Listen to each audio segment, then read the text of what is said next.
Willow Creek wasn't on any map Ariella trusted. And yet the sign at the town's edge still read, "Welcome home." She almost kept driving. Almost. But Noah, small and quiet in the passenger seat, was already watching the town like it remembered him. Like it had been waiting. Ariella told herself it was nothing. Just a place. Just a chance to start over.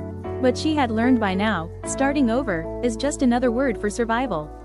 At the cottage, the key turned before she even decided to be ready. And on the doorstep, a red envelope.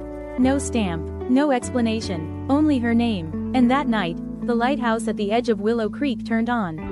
Not because someone lit it, but because something in the town had noticed they had arrived. And Ariella couldn't tell which thought unsettled her more, that the town knew her, or that part of her felt known back. The envelope was still on the kitchen table when Ariella woke up. That was the first thing that felt wrong. She hadn't moved it, Noah hadn't touched it, and yet, it was open. Carefully, like someone had read it while they were asleep. Inside was nothing at first. Just blank paper, until Ariella tilted it toward the light. And words appeared, slowly, like they were remembering how to be seen. "You are not lost." Ariella froze, because she hadn't told anyone she felt that way. Not out loud, not even to herself lately. Noah stood beside her, pointing at the paper. "It's still warm," he said softly. That made no sense. Paper isn't warm, but when Ariella touched it, it felt like it had just been held. Somewhere in Willow Creek, by someone who already knew she would read it. Outside, the bakery lights flickered on, even though no one had opened it yet. And for the first time, Ariella wondered if the town wasn't sending messages, but answering questions she hadn't spoken. The bakery lights stayed on longer than they should have that morning. Ariella noticed it on the way back from the cottage. Not because it was loud or strange, but because it felt like it was waiting for her to notice it noticing her. Noah tugged lightly on her sleeve. "It's open," he said. But the door wasn't open.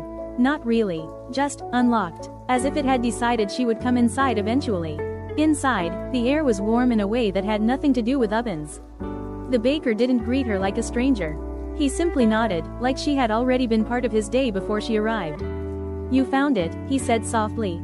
Ariella hesitated. Found what? But he only slid a loaf of bread across the counter as if the answer didn't need words yet. As if some things in Willow Creek were meant to be understood slowly, or not at all. After that, Ariella stopped trying to explain the bakery. Not because she understood it, but because explanation didn't seem to be something the town required. Things simply were. Bread appeared when she needed it. Warmth appeared when she didn't ask for it. And Noah began speaking about the bakery like it had always been part of their lives. Like it had been waiting for them longer than she had been tired. One afternoon, she asked the baker a question she didn't mean to ask aloud. "Why does it feel like you already know me?" He paused, and for the first time, his expression softened into something almost sad. "Because Willow Creek doesn't meet people," he said. "It remembers them." Ariella didn't respond, because something in her chest tightened at the idea that she might not be new here at all. Just returning. She met him again near the cliffs. The lighthouse keeper. He didn't approach her. He simply existed at a distance that felt deliberate, as if closeness had to be earned slowly in this place. "You're being welcomed," he said. Ariella gave a quiet, uncertain laugh. "I don't think I'm staying long enough to be welcomed." The keeper looked at her for a long moment. "You already have been." She frowned. "That doesn't make sense." He nodded, as if agreeing wasn't necessary for truth to exist. "Most things here don't," he said. Behind them, the lighthouse turned on briefly. Not flashing, not signaling, just acknowledging. And for a moment, Ariella wondered if the light wasn't for ships at all, but for people who had forgotten how to belong somewhere. Noah started noticing patterns Ariella couldn't see.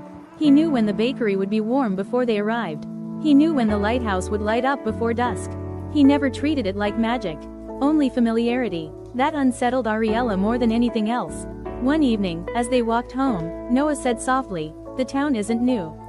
Ariella glanced at him. "What do you mean?" He thought for a moment. "It just forgot us for a while." Ariella stopped walking, because she hadn't told him anything that could lead him to that idea. And yet, it felt strangely right. The baker began doing small things without explanation. Saving extra food, leaving bread wrapped before she arrived, pouring tea exactly when she reached the counter. Ariella noticed, but didn't comment.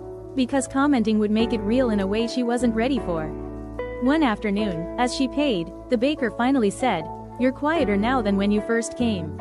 Ariella hesitated. "I didn't think I was loud before." He smiled faintly. You were just still leaving. That stayed with her longer than she expected.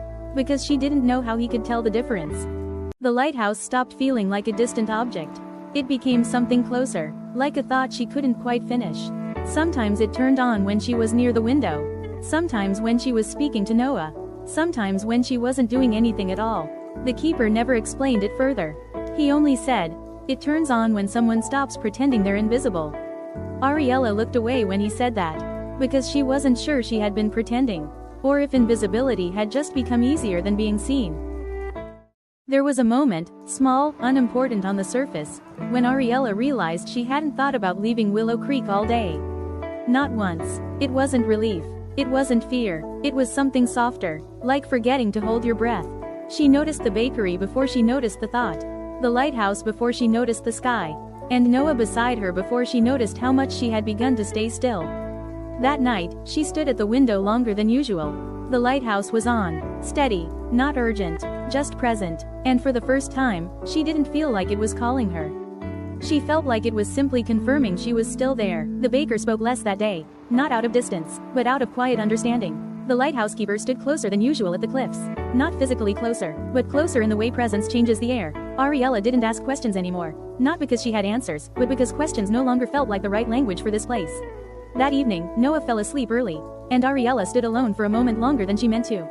The lighthouse turned on. Soft. Steady. Almost gentle. The keeper's voice came from behind her. It doesn't do that for places, he said. It does it for people the town has decided to keep remembering. Ariella didn't turn around immediately. Because something in that sentence felt like a threshold. Not a warning. An invitation she hadn't yet agreed to accept. And for the first time since arriving in Willow Creek, she didn't feel like she was being watched. She felt like she was being held in place long enough to stop disappearing. The bakery light flickered in the distance. Not calling her in, just staying on, as if it had no intention of turning away again. And Ariella understood, quietly, without needing to name it, Willow Creek wasn't changing her life. It was learning how to keep her in it.